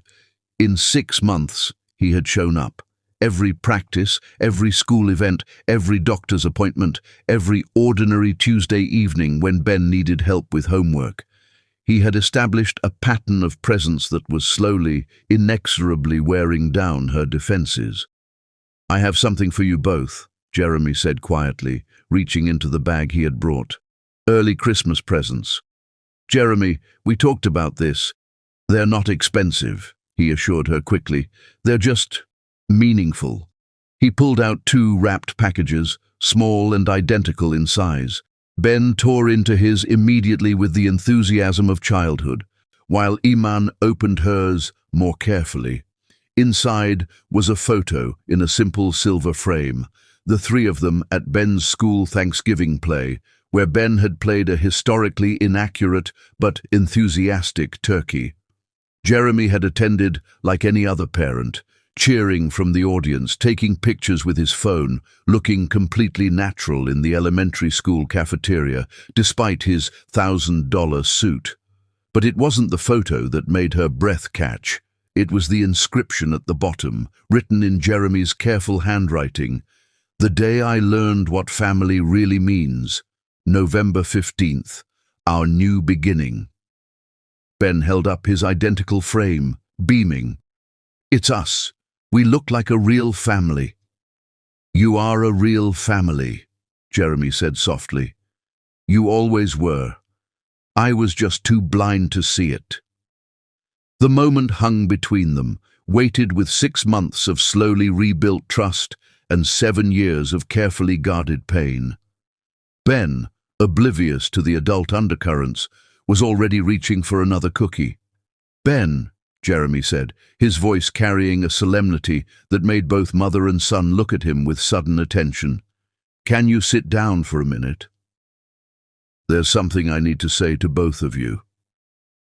Ben perched on the edge of the couch, his hot chocolate clutched in both hands, eyes wide with curiosity. Iman remained standing, instinctively protective, even as her heart began to race. Jeremy looked at them both for a long moment, then slowly, deliberately, lowered himself to his knees on their worn carpet. "What are you doing?" Iman whispered. "Something I should have done 7 years ago." Jeremy's voice was steady, but she could see the emotion in his eyes. "Ben, Mama, I need to apologize to both of you. Really apologize, not just with words, but with everything I am." Ben set down his mug, suddenly serious in the way children became when they sensed something important was happening. "I made the biggest mistake a man can make," Jeremy continued, looking directly at Ben. "When your mama told me she was going to have you, I was scared. Scared of what my father would say, scared of what other people would think. Scared of being responsible for another person's happiness." "Were you scared of me?" Ben asked quietly. "Nobody. Never of you. I was scared of loving you too much, of not being good enough for you, of failing you the way my own father failed me in so many ways." Jeremy's voice cracked slightly. "So I convinced myself it was better to walk away. I told myself I was protecting you from disappointment. But really, I was just protecting myself from having to be brave. Iman felt tears prick at her eyes, but she blinked them back. She had cried enough tears over Jeremy Briers to last several lifetimes. "Mama," Jeremy continued, turning to face her, "I betrayed your trust in the cruelest way possible. You came to me with hope, with love, with our child growing inside you, and I threw it all away because I was too much of a coward to fight for what really mattered. Jeremy, please, let me finish." His hands were clasped in front of him, his expensive clothes incongruous against their second-hand furniture, his vulnerability complete and devastating. "I let you struggle alone for 7 years. I let Ben grow up without his father. I missed bedtime stories and scraped knees and Christmas mornings and 1,000 little moments that I can never get back." Ben slipped down from the couch and moved closer to Jeremy, his small face serious with understanding beyond his years. "But you're here now," Ben said simply. "Mama always says what matters is what we do next, not what we did before." Jeremy's composure cracked, and Iman saw tears slide down his cheeks. "You're so wise, Ben, just like your mama. You both deserve so much better than what I gave you." "So give us better," Ben said with the matter-of-fact logic of childhood. "Stay with us. Be my daddy for real. I want to. God, I want to more than I've ever wanted anything in my life." Jeremy looked up at Iman, his face raw with hope and fear. "But it's not just up to me. It's up to your mama too." The weight of his gaze, of Ben's expectant silence, of 6 months of slowly healed wounds and carefully rebuilt trust settled on her shoulders like a mantle. This was the moment she had been dreading and hoping for in equal measure, the moment when she would have to choose between the safety of their carefully constructed life and the terrifying possibility of letting Jeremy in completely. "I'm not asking you to marry me," Jeremy said quickly, as if reading her thoughts. "I'm not asking you to trust me with your heart again. Not yet. I'm just asking you to let me keep being Ben's father. Let me keep showing up. Let me keep proving that I've changed." "Have you changed?" The question slipped out before she could stop it. "Really changed, Jeremy? Or are you just playing house until something more interesting comes along?" Jeremy's answer came without hesitation. 6 months ago, I was living in a penthouse apartment that cost more per month than most people make in a year, and I was the loneliest man in New York City. I had everything money could buy and nothing that actually mattered. Now I spend my evenings in this apartment helping Ben with homework and listening to you both talk about your day, and I've never been happier in my entire life." He gestured around their small living room with its mismatched furniture and hand-me-down decorations. "This is real, Iman. This is what I want, not the charity galas or the society pages or the approval of people who don't actually care about me. This. But what about your father, your company, your whole world?" "My world is right here." Jeremy's voice was firm. "Everything else is just noise." Ben, who had been listening to this exchange with the intense focus he applied to everything important, suddenly moved forward and wrapped his arms around Jeremy's neck. "I love you, Daddy," he whispered against Jeremy's ear. "Even when you were scared, I still loved you." Jeremy's arms came around Ben automatically, holding him close, and Iman watched her son and his father hold each other with a fierce tenderness that made her chest tight with emotion. "I love you too, Ben," Jeremy whispered back, "more than all the stars in the sky, and I promise you I will never, ever leave you again." "What about Mama?" Ben pulled back to look at Jeremy seriously. "Do you love Mama too?" The question hung in the air like a challenge.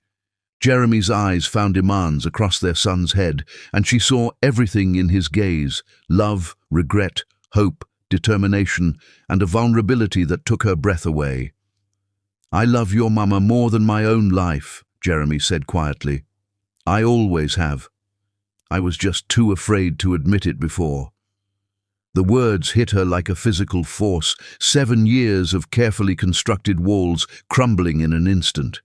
She had known on some level that he still loved her, had seen it in the way he looked at her when he thought she wasn't watching, in the gentle way he spoke to her, in the careful distance he maintained to avoid pressuring her.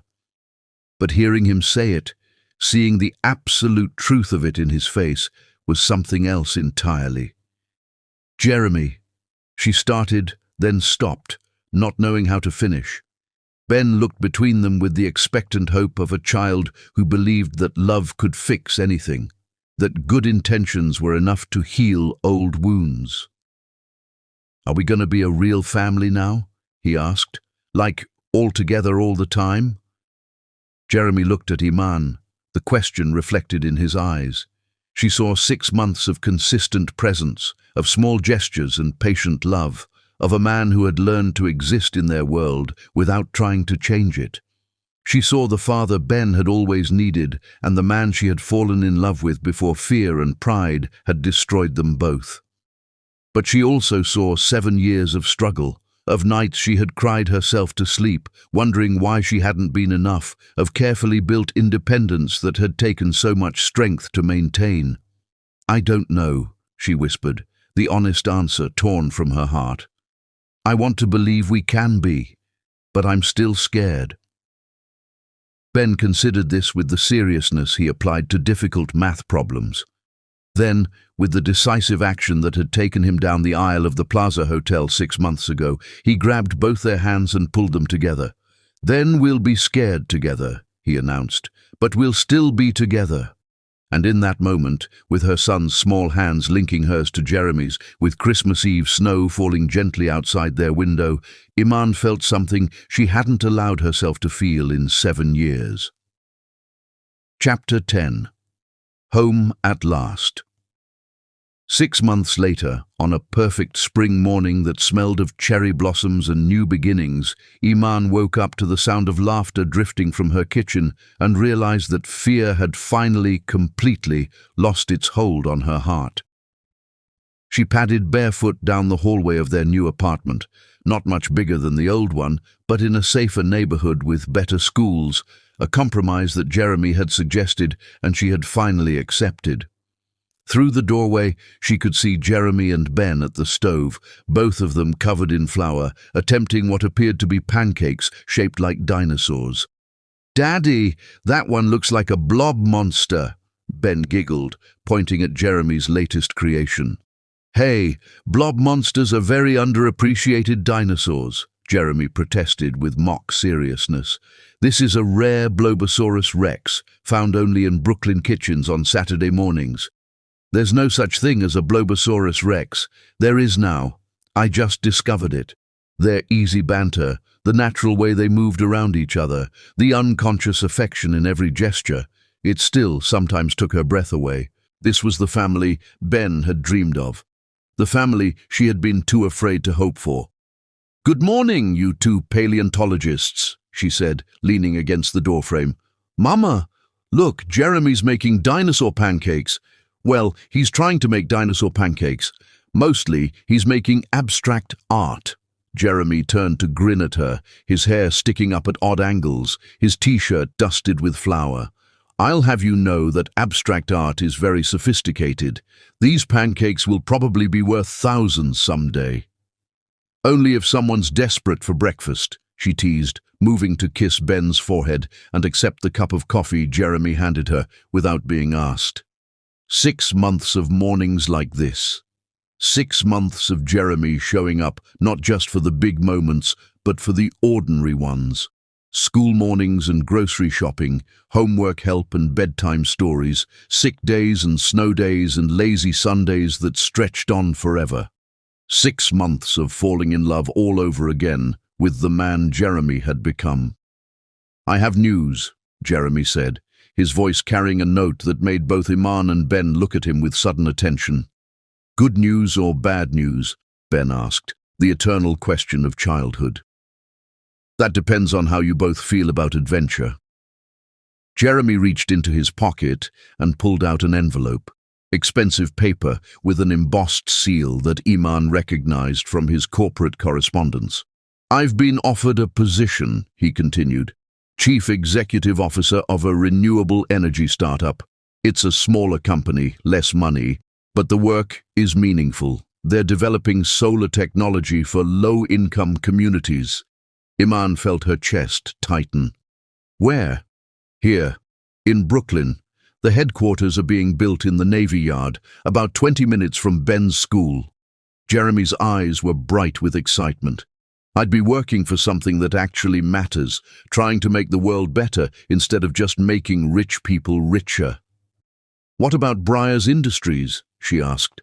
"What about your father?" Jeremy's expression grew serious. "My father and I had a conversation last week, a final conversation. He made it clear that if I choose this life, choose you and Ben, I'm no longer welcome in his world or his company." The words hit her like a punch to the gut. "Jeremy, you can't give up your inheritance, your family's legacy, for us." "I'm not giving it up for you," he said quietly. "I'm giving it up for me, for the man I want to be, instead of the man I was raised to become." Ben, who had been listening to this exchange with the seriousness he applied to all important adult conversations, suddenly piped up. "Will you be happy doing the new job?" "Yes, buddy. I'll be very happy." "Then who cares what your mean grandfather thinks?" The simple logic of childhood cut through all the complicated adult concerns about money and status and family expectations. Jeremy laughed, a sound of pure joy. "You're absolutely right. Who cares what my mean grandfather thinks?" "I care," Iman said quietly. "Jeremy, I won't be responsible for you losing your family." Chapter 10. Home. At last. 8 months later, on a perfect spring morning that smelled of cherry blossoms and new beginnings, Iman woke up to the sound of laughter drifting from her kitchen and realized that fear had finally, completely lost its hold on her heart. She padded barefoot down the hallway of their new apartment, not much bigger than the old one, but in a safer neighborhood with better schools, a compromise that Jeremy had suggested and she had finally accepted. Through the doorway, she could see Jeremy and Ben at the stove, both of them covered in flour, attempting what appeared to be pancakes shaped like dinosaurs. "Daddy, that one looks like a blob monster," Ben giggled, pointing at Jeremy's latest creation. "Hey, blob monsters are very underappreciated dinosaurs," Jeremy protested with mock seriousness. "This is a rare Blobosaurus rex, found only in Brooklyn kitchens on Saturday mornings." "There's no such thing as a Blobosaurus rex." "There is now. I just discovered it. Their easy banter, the natural way they moved around each other, the unconscious affection in every gesture, it still sometimes took her breath away. This was the family Ben had dreamed of, the family she had been too afraid to hope for. "Good morning, you two paleontologists," she said, leaning against the doorframe. "Mama, look, Jeremy's making dinosaur pancakes. Well, he's trying to make dinosaur pancakes. Mostly he's making abstract art." Jeremy turned to grin at her, his hair sticking up at odd angles, his t-shirt dusted with flour. "I'll have you know that abstract art is very sophisticated. These pancakes will probably be worth thousands someday. Only if someone's desperate for breakfast," she teased, moving to kiss Ben's forehead and accept the cup of coffee Jeremy handed her without being asked. 8 months of mornings like this. 8 months of Jeremy showing up not just for the big moments, but for the ordinary ones. School mornings and grocery shopping, homework help and bedtime stories, sick days and snow days, and lazy Sundays that stretched on forever. 8 months of falling in love all over again with the man Jeremy had become. "I have news," Jeremy said, his voice carrying a note that made both Iman and Ben look at him with sudden attention. "Good news or bad news?" Ben asked, the eternal question of childhood. "That depends on how you both feel about adventure." Jeremy reached into his pocket and pulled out an envelope, expensive paper with an embossed seal that Iman recognized from his corporate correspondence. "I've been offered a position," he continued, Chief Executive Officer of a renewable energy startup. It's a smaller company, less money, but the work is meaningful. They're developing solar technology for low-income communities. Iman felt her chest tighten. Where? Here, in Brooklyn. The headquarters are being built in the Navy Yard, about 20 minutes from Ben's school. Jeremy's eyes were bright with excitement. I'd be working for something that actually matters, trying to make the world better instead of just making rich people richer. What about Breyers Industries? She asked. What about your father? Jeremy's expression grew serious. My father and I had a conversation last week, a final conversation. He made it clear that if I choose this life, choose you and Ben, I'm no longer welcome in his world or his company. The words hit her like a punch to the gut. Jeremy, you can't give up your inheritance, your family's legacy, for us. I'm not giving it up for you, he said quietly.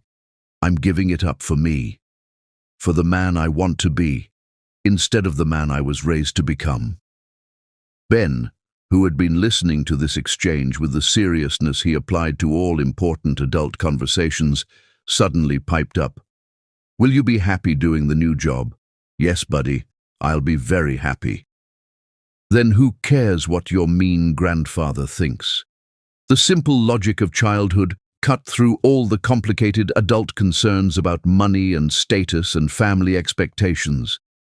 Jeremy laughed, a sound of pure joy. You're absolutely right.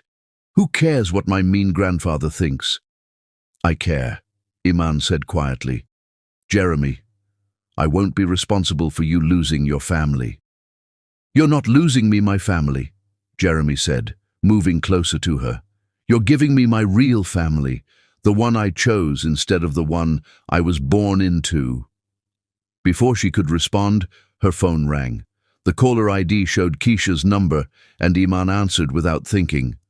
Girl, you need to turn on Channel 7 right now. Keisha's voice was breathless with excitement. What? Why? Just turn it on. Trust me. Jeremy found the remote and clicked on the small television in their living area.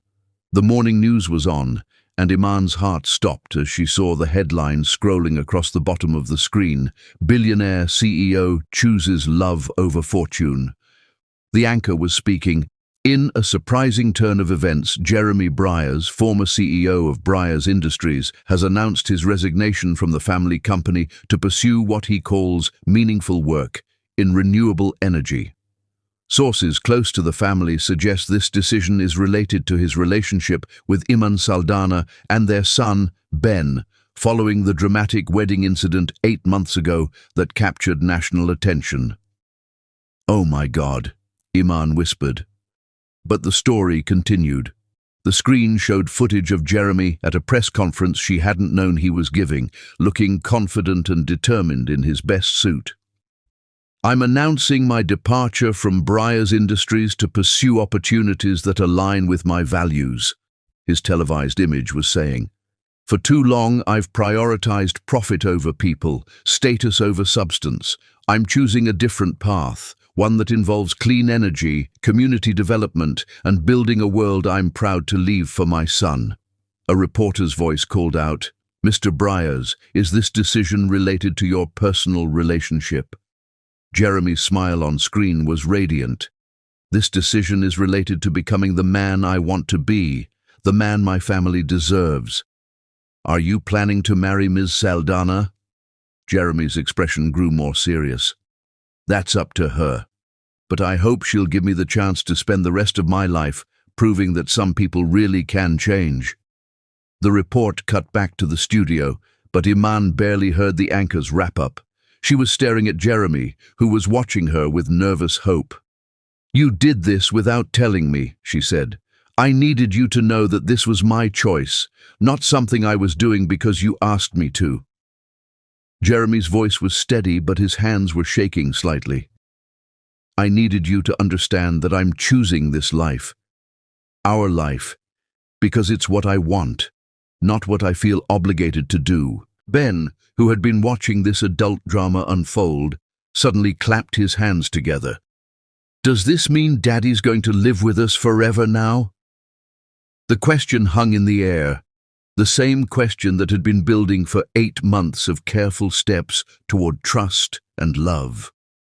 Jeremy looked at Iman, everything he felt written clearly on his face. That's up to your mama, Ben. The moment stretched between them, weighted with 8 months of rebuilt trust, 7 years of pain, and a lifetime of possibility. Iman, Jeremy said softly, I know I have no right to ask this after everything I've put you through. I know I've already asked for more second chances than any man deserves, but I'm asking anyway. He reached into his pocket and pulled out a small velvet box, then slowly lowered himself to one knee in their flour-dusted kitchen. Iman Saldana, you are the strongest, most beautiful, most incredible woman I've ever known.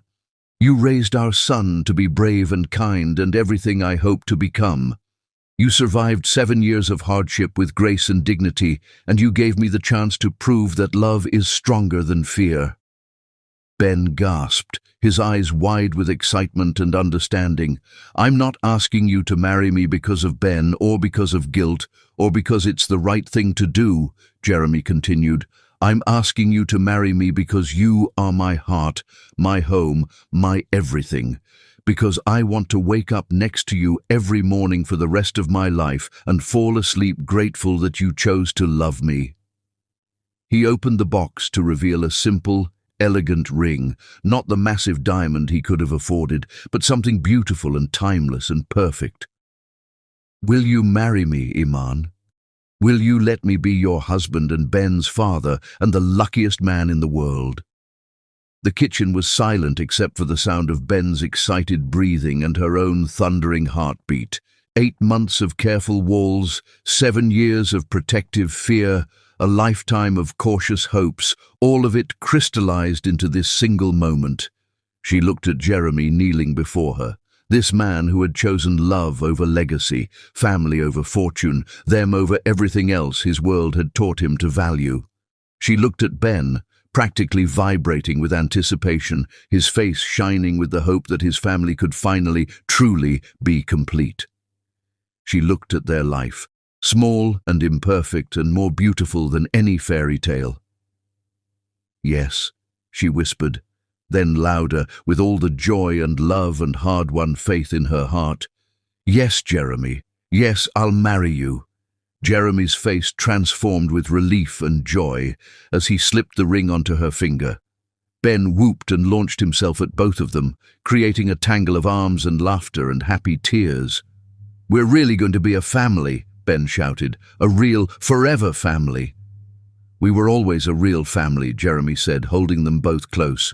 We just needed to find our way back to each other.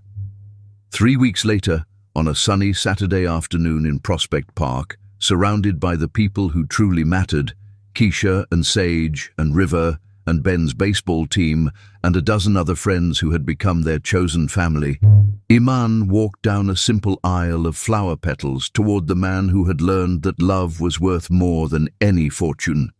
She wore a dress she had bought herself, simple and white and beautiful, and carried a bouquet of wildflowers that Ben had helped Jeremy pick that morning. Jeremy stood waiting in his best suit, his face radiant with joy, River beside him as best man and Ben as ring-bearer, practically bouncing with excitement.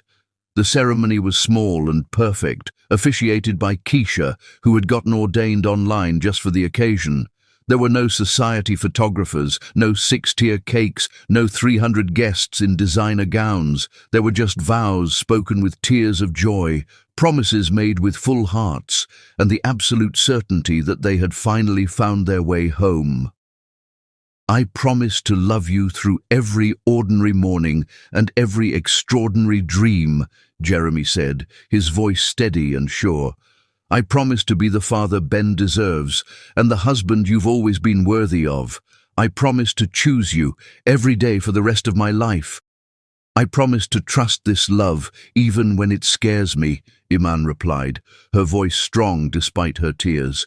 I promise to believe in the man you've become and the family we're building together. I promise to choose forgiveness over fear, hope over hurt, and love over everything else." When they kissed, Ben cheered louder than anyone, and River had to catch him when he jumped up to hug them both before the officiant had finished speaking. Later, as they danced to music playing from someone's phone while Ben ran around with the other children, Iman looked up at her husband, and felt something settle in her chest that she had never dared name before. Peace. Complete, perfect, unshakable peace. "Regrets?" Jeremy asked softly, spinning her gently under the afternoon sun. "Only one," she said, and watched his face tighten with worry. "I regret that it took us 8 years to get here." His relief was visible, his smile brighter than the sun. "We have the rest of our lives to make up for lost time." "Yes, we do." Later that evening, in their small apartment that finally felt like home, they tucked Ben into his bed and sat with him as he fought sleep, too excited by the day's events to close his eyes. "Are you happy, Mama?" he asked drowsily. "So happy, baby. Are you?" "The happiest." Ben looked at Jeremy seriously. "Daddy, are you going to stay forever now? Really, truly forever?" "Really, truly forever," Jeremy promised. "You're stuck with me now, buddy." "Good," Ben said with satisfaction. "I love you both so much." "We love you too," they said in unison, then looked at each other and laughed. After Ben finally fell asleep, they sat on their small couch, holding hands and watching the city lights twinkle beyond their window. "So what now?" Iman asked. "Now we live," Jeremy said simply. "We wake up tomorrow and make breakfast and help Ben with homework and figure out how to be married people. We take it one day at a time and build something beautiful together. It won't always be easy. Nothing worth having ever is." Jeremy lifted their joined hands and kissed her wedding ring. "But we'll face it together. All of us." Outside their window, Brooklyn hummed with 8 million dreams and second chances, and families being born and reborn every day. Somewhere across the city, in his lonely penthouse, Camden Briars was probably raging about his son's choices. Somewhere in the Hamptons, Tallulah was probably planning her own wedding to someone more suitable.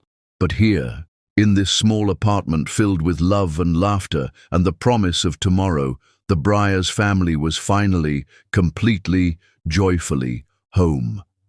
Ben had been right all along. Love really could fix anything.